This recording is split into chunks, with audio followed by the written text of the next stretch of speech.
Hey guys, it's Ashley. Welcome back to my channel. I've missed you guys so much. I hope you guys are all doing well and had such a fantastic week. So the topic of today's video is going to be all about mistakes to avoid on a raw vegan lifestyle. I personally relate to this topic so much, more than I'd like to admit, because I've made my fair share of mistakes when I first attempted to adopt this lifestyle. So the mistakes that I'm going to mention to you throughout this video, some, maybe all of them, pertain directly to myself. Hopefully it provides you some insight and motivation not to make the same mistakes I did. All right, guys, let's jump into the first mistake. So mistake number one is the fact that when people adopt this raw vegan lifestyle or they want to go fully raw, they typically make the mistake in the beginning of not eating enough food. This is probably the number one reason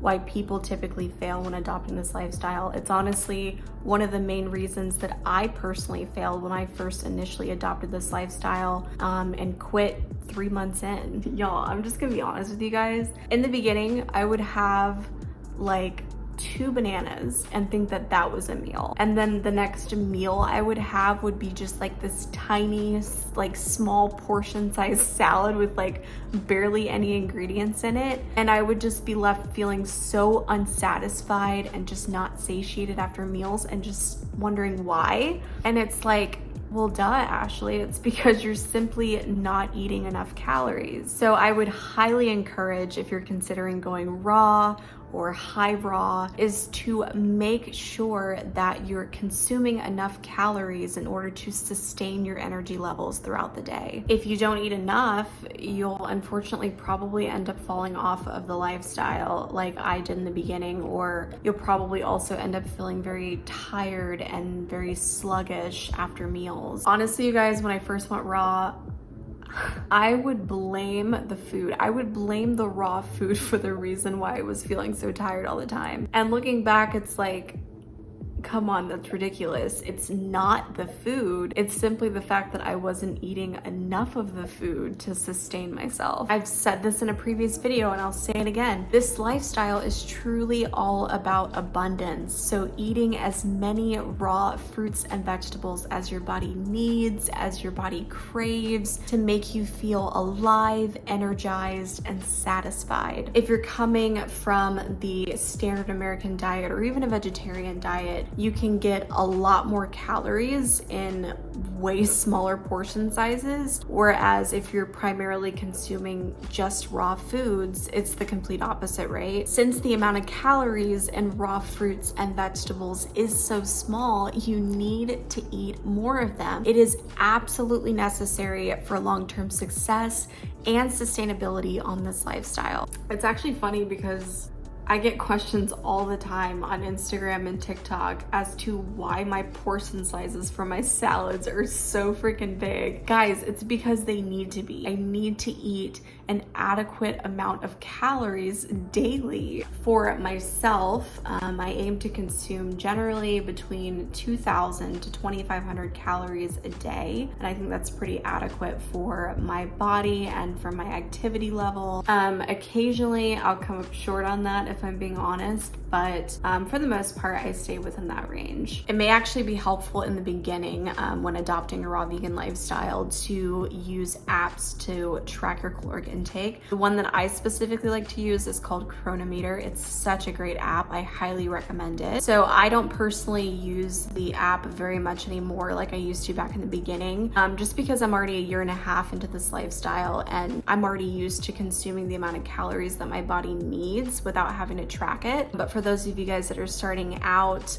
that are interested in becoming a raw vegan, you might actually find it to be very helpful. So I highly recommend it, so go ahead and check it out. All right, guys, so mistake number 2 that people typically make on this lifestyle, and it kind of goes hand in hand with mistake number 1, is that when people adopt this lifestyle, they typically restrict their calories. This is a big no-no on this lifestyle.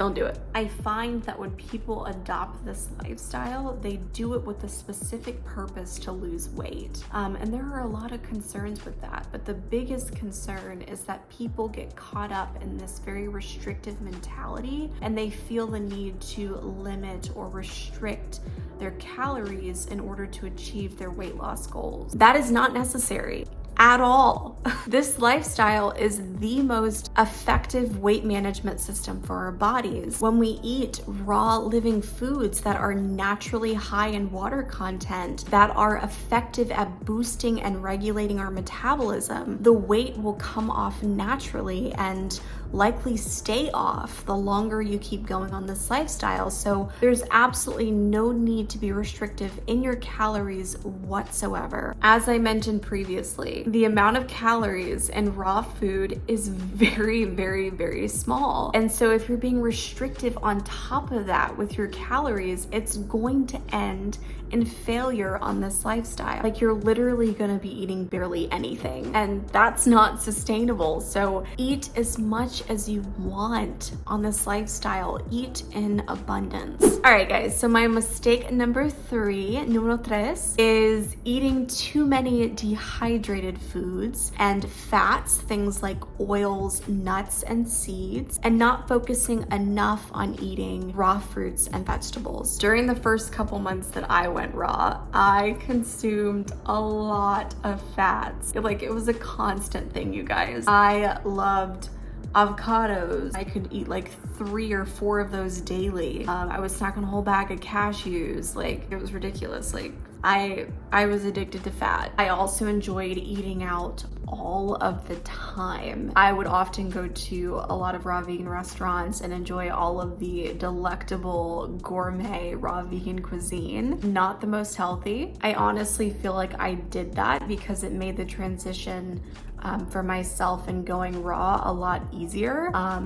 I just feel like it made it more manageable and honestly more enjoyable for me to do it that way. And realistically, in the beginning, you may actually feel more comfortable with consuming high fat, and it honestly may even be necessary in the beginning to make that transition easier for yourself in going fully raw. But please try to limit the amount of fats that you consume on this lifestyle as much as you possibly can. The fats may actually make you feel more satisfied, but the carbs found in raw fruits and vegetables are what's gonna ultimately give you the energy that your body needs. But if you wanna go out and go to a fancy raw vegan restaurant and indulge on that delicious raw vegan lasagna with that creamy cashew-based cheese, then do that. Like, that's perfectly okay. But maybe try to limit that to maybe only special occasions, and try to limit the amount of fats that you consume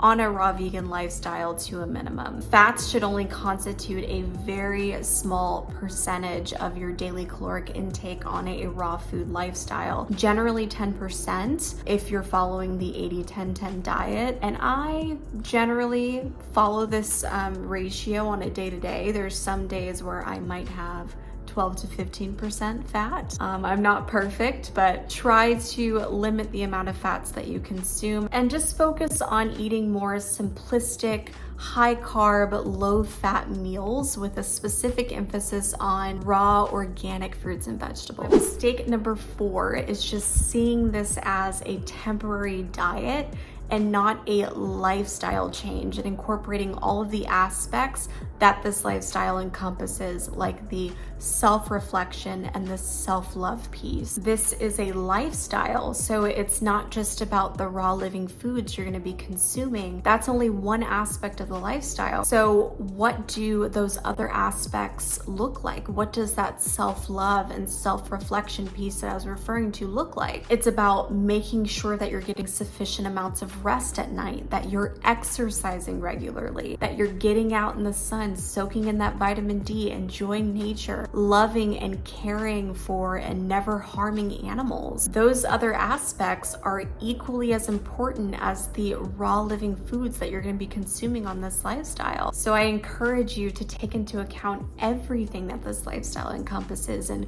really look at it as a lifestyle change so that you feel more inspired to do it long term. For the last and final mistake number 5, and this directly applies to me, is not supplementing. You guys, supplementation is so important on this lifestyle. And I didn't do it. The fact that I did not supplement the necessary vitamins and minerals needed on this lifestyle, vitamin B12 being the most common, vitamin D being another one, honestly, the list goes on, paired with the fact that I wasn't eating a sufficient amount of calories daily is what ultimately led me to failure on this lifestyle. My lack of supplementation resulted in a crap ton of health issues. I had excruciating headache pain. I experienced instances of vertigo, dizziness, chronic fatigue. I was tired all the time. And again, would blame it on the raw food for the reason why I was experiencing my symptoms. As soon as I began to supplement and eat adequate amount of calories a day, all of those symptoms slowly began to dissipate and ultimately disappeared over time. The exact supplements that you're gonna need is specific to the individual. So I would highly encourage that you get your own levels checked by your local physician first